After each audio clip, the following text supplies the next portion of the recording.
Space is big, really big.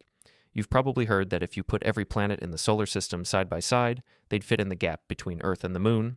So, how can space be full? The problem isn't the volume of space. The problem is the specific narrow lanes of traffic we use to keep the modern world running. Right now, we are accidentally building a prison out of our own trash, and we're one bad day away from being locked inside.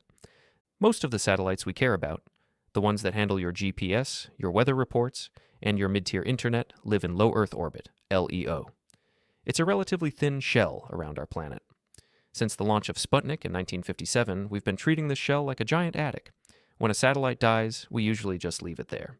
Today, there are thousands of active satellites, but there are also millions of pieces of debris. We're talking about everything from dead rocket stages to frozen coolant and tiny flakes of paint. Here is the thing about orbit. To stay up there, you have to move incredibly fast. Objects in LEO travel at about 17,500 miles per hour. At that speed, the physics of a collision change. A tiny 1-centimeter fragment of metal hits with the energy of a hand grenade. A marble-sized rock hits like a bowling ball made of TNT. In orbit, there is no such thing as a fender bender. There is only total cloud-based pulverization.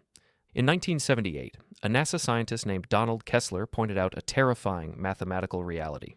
If the density of objects in orbit gets high enough, one collision creates a cloud of debris. That cloud then moves on to hit other satellites, which create more clouds. This is the Kessler Syndrome. It's a domino effect that we can't stop once it starts. Eventually, the debris becomes so thick that it forms a literal shrapnel shell around the planet. If this happens, GPS, gone. Global telecommunications, dark. Space exploration, canceled for the next few hundred years. Any rocket we try to launch would have to fly through a literal hurricane of supersonic trash.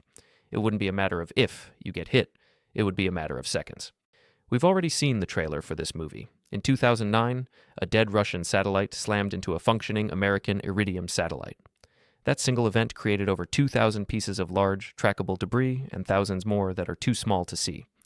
Every time a company launches a mega-constellation of thousands of small satellites, the math gets riskier. We are essentially playing a game of Tetris where the blocks never disappear and the speed keeps increasing. So, how do we fix it? It's not as easy as a space vacuum. Scientists are currently testing experimental harpoons, giant nets, and even lasers to push debris back into the atmosphere so it can burn up.